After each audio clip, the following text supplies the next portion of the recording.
Хронист Жан Лебель, современник событий, назвал ее поступок самым смелым и славным в истории подвигом, совершенным женщиной. «Кровопролитный блеск металла не для прекрасных женских рук», писал поэт XII столетия Кретьен де Труа о присутствии слабого пола на войне, отражая в целом отношение средневекового общества к этому феномену. Проще говоря, люди той поры считали, что если женщина оказалась на поле брани, то жди беду. Тем не менее, подобное случалось нередко, и находились героини даже из простых семей. Например, Жанна из Баве, названная в народе Жанна Топор, за то, что мастерски орудовала этим инструментом на стенах родного города, и даже зарубила вражеского знаменосца. При этом, несмотря на происхождение героини, ее историю еще долго вспоминали и гордились на самом высоком уровне, даже французский король тогда выделил подвиг храброй девицы. С этим случаем сильно разнится история другой Жанны. Поскольку вторая тезка происходила из знатного дома с богатой родословной и замужем была за графа де Монфор, полновесного претендента на престол герцогства Британь. Но вот сражалась она совсем не как бальная графиня. В доспехах и с оружием в руках она успевала руководить защитой города и лично вести отряд рыцарей на вылазки. В общем, свое прозвище «Пламенное» она полностью оправдывала. Дележ бретонского наследства начался в 1341 году, когда погиб бездетный герцог. На герцогство претендовали дома Валуа и Монфор, к которым быстро присоединились Франция и Англия, вот-вот учинившие Столетнюю войну. Обе монархии, конечно же, нуждались в таком союзнике, как Британь. И для достижения этой цели не брезговали грязными методами. В начале борьбы за наследство французский король пригласил на переговоры графа Жана де Монфора и вероломно упек того за решетку. В надежде, что это поможет его протеже Шарлю де Блуа быстренько занять престол Британии. Думал ли тогда граф де Блуа, что сторонники дома Монфор объединят силы вокруг Жанны? Возможно. Но он точно не предполагал, что она организует защиту города Энбон и даст серьезный отпор объединенной армии из членов дома Блуа и вассалов короля Франции. В первую очередь Жанна отправила доверенных людей к английскому двору, чтобы те убедили короля как можно скорее отправить военную помощь.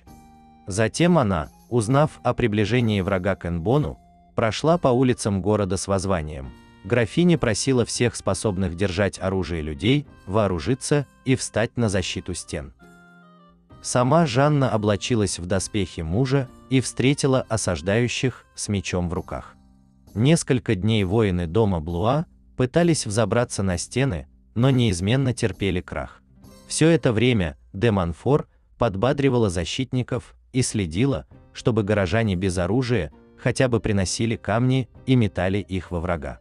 В какой-то момент до пламенной Жанны дошла информация, что командиры врагов бросили все силы на осаду и оставили без защиты лагерь. Чем она и поспешила воспользоваться. Собрав 300 лучших всадников, она провела вылазку и ворвалась во вражеский лагерь, сжигая их палатки. Когда осаждающие увидели огонь в тылу, они зашевелились и перекрыли дорогу отряду поджигателей. Поэтому Жанне пришлось отступить в другой город, а осажденный Энбон, завидев горящего врага, тогда возликовал, боевой дух защитников сильно возрос. Через 5 дней после вылазки Жанна де Монфор вернулась уже во главе 500 всадников, с которыми на рассвете она пробилась к одним из городских ворот. Горожане торжественно встретили ее звуками труб и барабанов, очередная победа женщины в латах. Тем временем в штабе осаждающих решили сменить тактику, поэтому от безрезультатных штурмов перешли к планомерному обстрелу Энбона из камнеметов.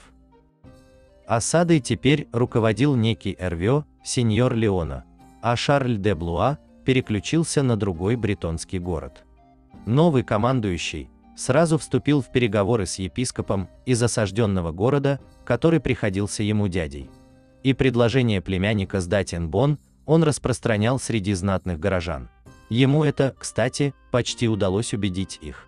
Но его планам помешал другой участник конфликта. К городу подошли корабли с армией и продовольствием. Король Англии откликнулся на призыв о помощи, и Жанна с радостью встретила островитян. В следующие дни с их помощью удалось провести несколько удачных вылазок и разрушить осадные орудия врага. Эрвё потерял всякую надежду взять Энбон.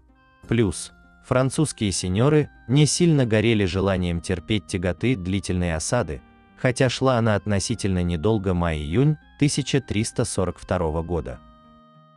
За эти пару месяцев Жанна Пламенная успела доказать всем, что и без мужа способна вести борьбу за бретонское наследство, которая шла еще добрых 22 года и завершилась поражением дома Блуа.